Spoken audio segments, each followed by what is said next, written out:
Cleaning is one of the core things that makes or breaks your short-term rentals. And today we're going to discuss different strategies around cleaning for short-term rentals.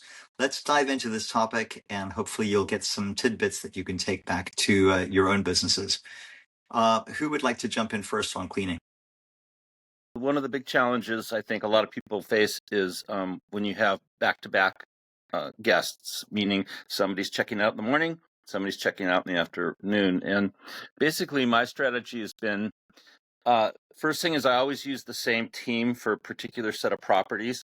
I have more than one team, but it's always the same team. So it's not like people are jockeying I put the thing out there and then who's going to take it up. And there's also a consistency. But really my approach is that every cleaning is as if it's a same day turnaround. In other words, show up when they check out at 11 or whatever time it is and get the thing done. And then, so we really don't treat them any differently. The only time would be if somebody's requesting a late checkout or early check-in. We can usually accommodate them by about an hour, but I just try to keep things super simple, flat rate for each clean. Sometimes it takes longer, sometimes it doesn't. Use the same team. Give them access to the booking calendar, so I'm not having to tell them each time, and then just let them show up and do it. And it works probably 95% of the time. What do you do in the 5%? Tell us a story. I yell at somebody. No, really, it's just more like I have to get involved back, and it's usually with a late checkout or early check-in. I'm trying to figure out how to get rid of that intervention where I don't have to be in the middle of it. That's the one part I haven't really automated in that sense. It's still me going back and forth to the guest and with the cleaners. But and I know a VA could, in theory, do that as well. So that would be one step to do. But yeah, just treat them all like they're same day turnarounds. I know you guys, most of you offer like late checkouts for a fee. How do your cleaners feel about that? Mine are like, they do not like when you change the schedule. So how far in advance are you allowing these late checkouts? And how many hours, and how do your cleaners take that? Like mine has a cancellation fee. Well, so a few of them do. One of them's 50% of the fixed fee that we've agreed on. Wow. So you don't get a late checkout on that particular property unless you book an entire night, and it's got to be done 3 days in advance. Do you guys have any, like, how does that work? For mine us, are so busy we can't change the schedule.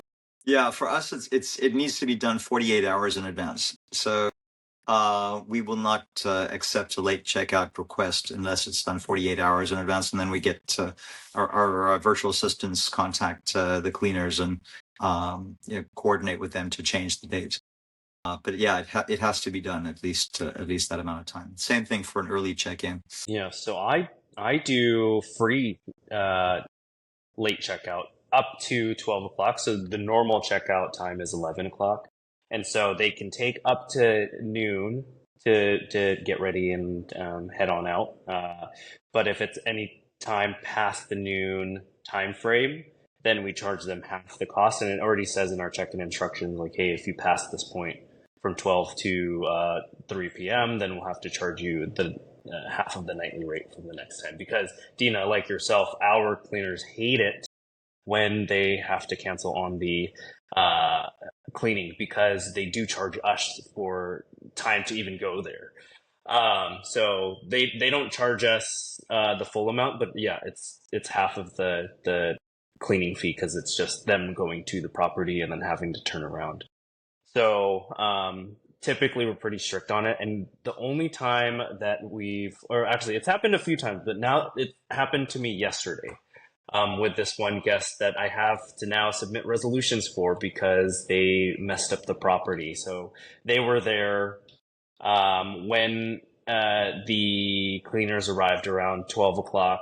They had to stay over 2 hours to get them to kind of chaperone them out of the property. We had to pay for extra cleaners to come by. So then because of that, we typically like to do similar to what Michael does, right? Treat every cleaning as a back-to-back. Get everything done before the next guest check-in. So it was really tough to be able to squeeze all of that in within the 2 hours that they had allotted for the next guest. But we got it done, but we had to pay extra cleaning for it. So if that happens, we then would just need to go through resolutions, extra costs to the guest, and hope and pray that they'll actually pay. In terms of late checkout, I would love to incorporate that more if and do a charge, but I feel like it's a little bit tough when our schedules get booked pretty often. Right now it's a little bit okay because our calendars aren't like super booked, but if you have those back-to-backs, it gets very difficult. Yeah, I find with the last minute lead times, it's really, even though well, I don't have anyone coming in behind you, I probably could give you a late checkout, but I do need to have it ready by 4:00 because the likelihood of me getting a very last minute booking is high.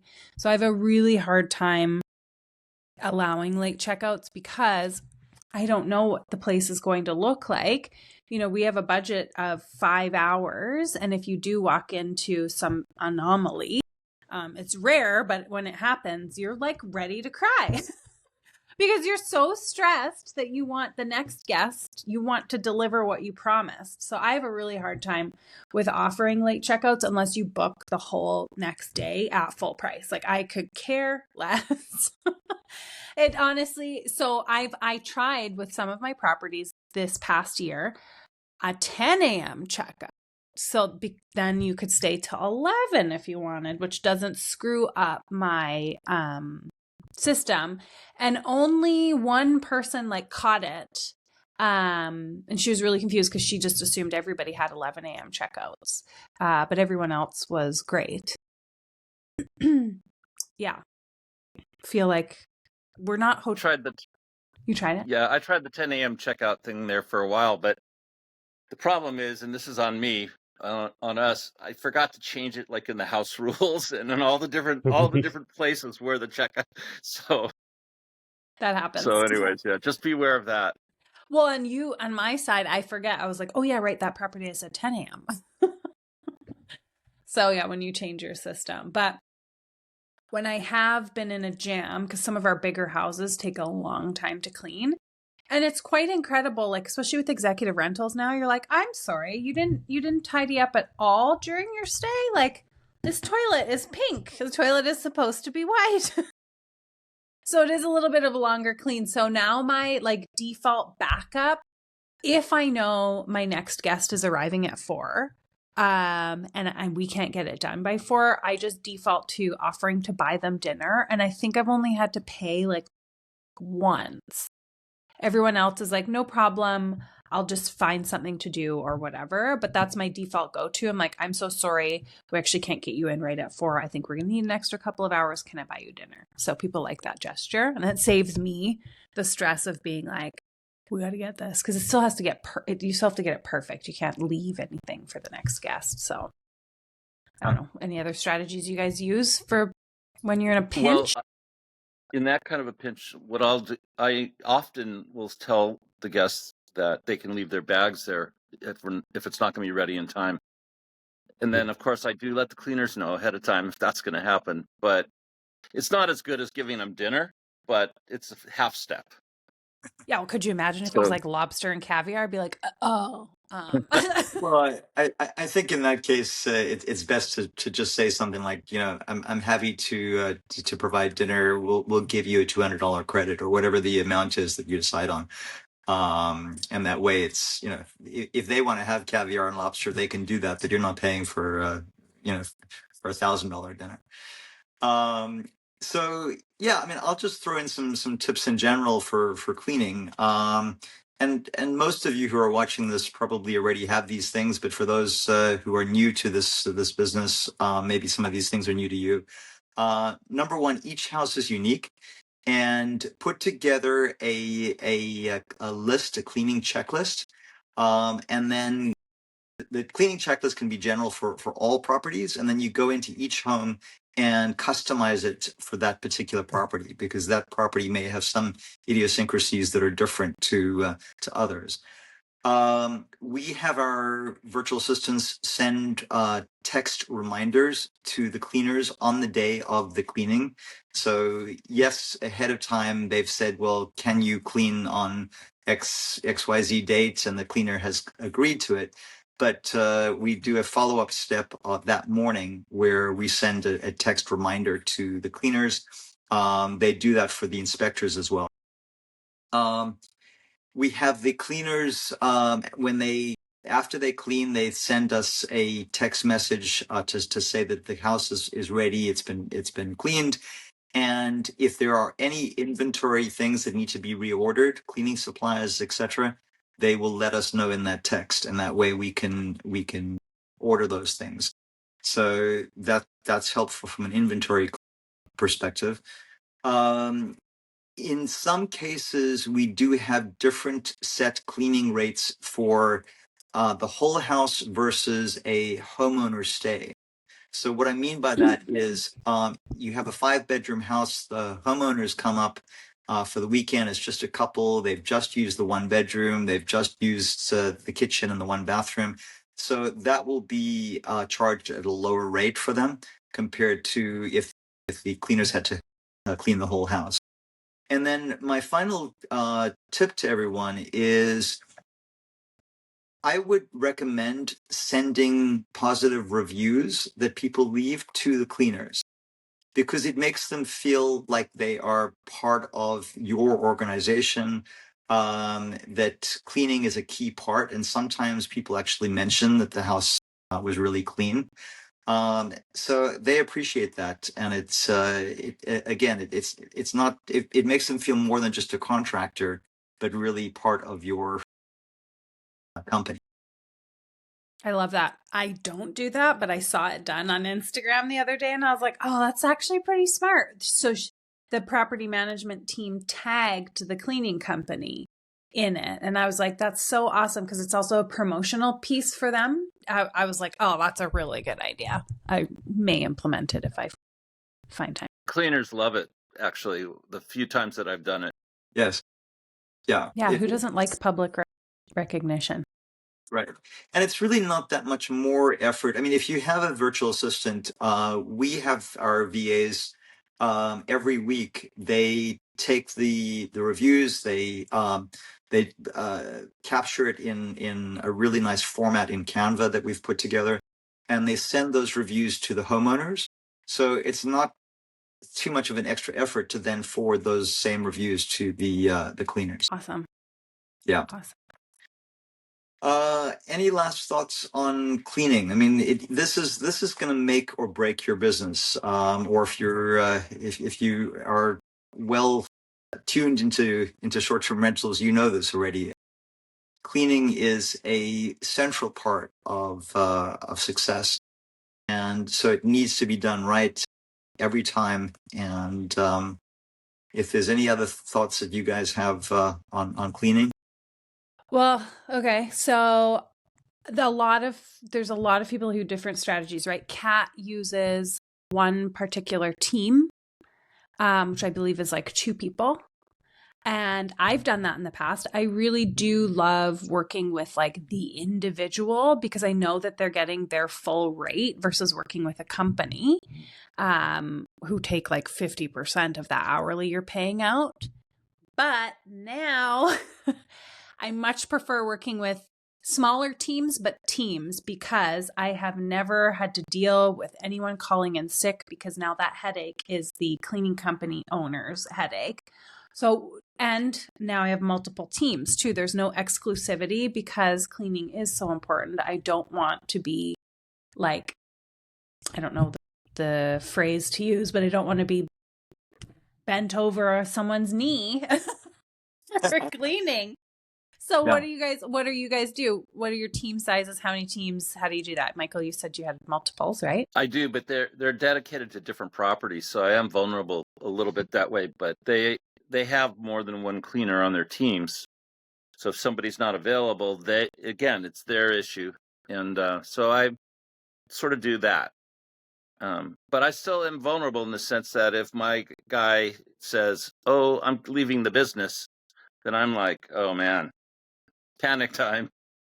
Yeah, Haven't had that happen. yeah, you need to have backups. I mean, we focus on Sonoma County in California, which is a very, very large county. I mean, it literally will take you an hour and a half to drive from one part of the county to the other. So we have different teams that are on the west side of the county that only do the homes on the west. We have other teams or individuals on the east side of the county. But in urgent situations where one of the cleaners on the east side was not able to clean and we couldn't get one of the other ones to clean, we have had one of the cleaners from the west side come over to the east side. And to answer your question, Dina, it varies. We have a couple of cleaners that are in teams that go in. There's like 4 of them. It takes them an hour or an hour and a half to clean the whole house. And then we have some individual cleaners who take a lot longer, obviously, because it's just them. So I don't know whether one is better than the other. I find it really depends on the individual. And sometimes the individual cleaners are better because they're more meticulous rather than the teams who feel like, well, we can leave things nobody will really notice. How do you like introduce a new cleaner into a property so they're familiar with it? Like, how do you get them into the mix so that when that emergency arises, it's going to be dealt with in a good way? And then the other issue I kind of have is, how do I introduce a new person into the mix without it implying you're not doing a great job to the existing cleaners? So answer me that. Yeah, it's so in the anomaly where we need to bring in a cleaner who's never cleaned the house before. Again, coming back to the checklist, we'll provide them the checklist for that particular home. I mean, the reality is that most of the time, cleaners know what to do. I mean, a bathroom is a bathroom, a kitchen is a kitchen, etc. Vacuuming, cleaning the floors, etc. But there are some anomalies with certain homes. So we don't normally have an issue along that side.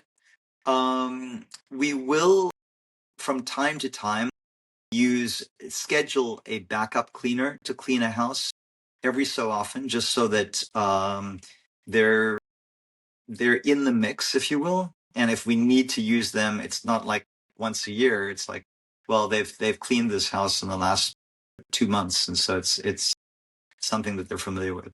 So I think that mixing them in, and the regular cleaner won't know about it because I guess it's different if you're sharing the calendar with them. But if we don't share the calendar with the cleaners, we just have the VAs message them to say, we've got a new booking on the 13th of November. Are you available to clean on that day? Yeah, that's the trade-off that I make is I do share the calendar, so there's no intervention. They show up every time. So I don't need that step, but then there's the downside of it, which is I don't have other cleaners who are familiar with the properties. Yeah. Yeah. I think I've had a few emergencies in my day, and one even happened this week.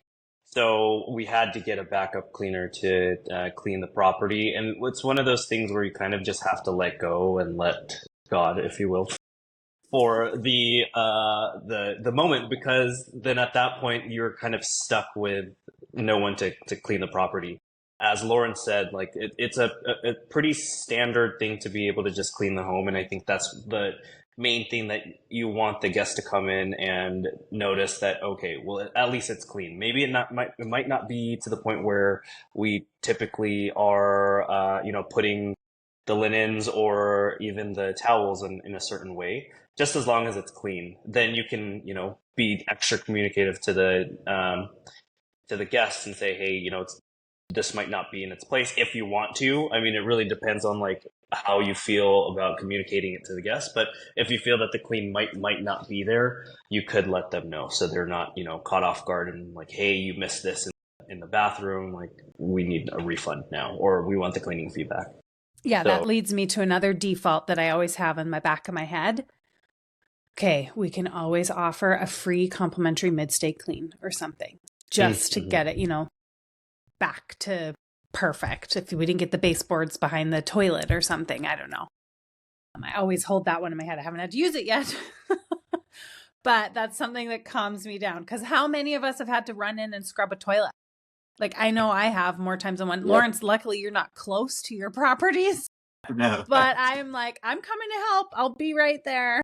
Especially if there's an owner coming. I've when I was hosting out of my home, there were a few times over the years where the cleaner never showed up or something, and I had to do the clean, and it was a nightmare because it's a lot of pressure when you know that somebody's going to be there arriving at 4, or they may be arriving early, and you have to get everything done. Yeah, honestly, the cleaning team they're unsung heroes of the entire STR and hospitality space, because people require things to be clean. And, I'm trying to figure out, at least for myself, how to position it where we don't call the cleaning team and they're quality control. And I'm still trying to play with language there so that they feel like they are actually part of the team and they feel like they are an important part of the business. So I think that also helps with the back-to-back turnovers, because if they feel like, oh, this is the quality, I am part of the quality team, I need to make sure this is quality, that could potentially help with that. I wouldn't say that it's perfect, at least on my end, if that is working, but trying to, elevate see if it works. The experience for the cleaners. Mm-hmm. Yes, exactly. Yeah. So I want to throw one more thing into the mix with you guys, and I want to ask you guys this question because it's been something that we have been dealing with, trying to figure out recently. Fixed fee cleaning versus hourly. So we're trying to figure out. We believe that it would be less expensive to pay our cleaners on an hourly basis than it would on a fixed basis. But any thoughts that you guys have on this, and what do you guys do? Well, you probably have to change the cleaners that you're using if you decide to switch the program on them. So are you prepared to do that, right? But for me, I do both. And I make money as a company on hourly. I end up saving money on the hourly because you're right, it is more affordable. I feel like your cleaners, if they're dilly-dalliers, those ones you put on fixed. Like I know I've got a group of girls that go in and they just yip the whole time, drag their heels, and they're on fixed. So it doesn't boil my blood. But the hourly people that I do use that are the most expensive hourly cleaners that I have, I make money on there. Or you could pass that savings on to the guest. I do not. Right. Michael? I go with the flat rate because the amount of cleaning they have to do each time varies. And so sometimes if somebody's extra dirty, they don't charge me more. They'll charge me the same, but also it gives me a little more better way to forecast sort of how much I'm paying, and the guest is paying for it anyways. I mean, so it's just simpler for me that way. I think it would be less expensive to do hourly, however. Mm-hmm. But any companies that I've worked with, they kind of don't really like to work that way, I don't think. Yeah. So I mean, we just find that there are some months in the year where seriously the cleaners make more than we do. So 100%. Yeah, it's kind of mind-boggling to think that. But yeah, Ray, what do you do? Yeah, so I used to do hourly, and I just found it a lot more easier on my schedule to do a flat rate because I at least now I have less properties and I don't have as many VAs that support me.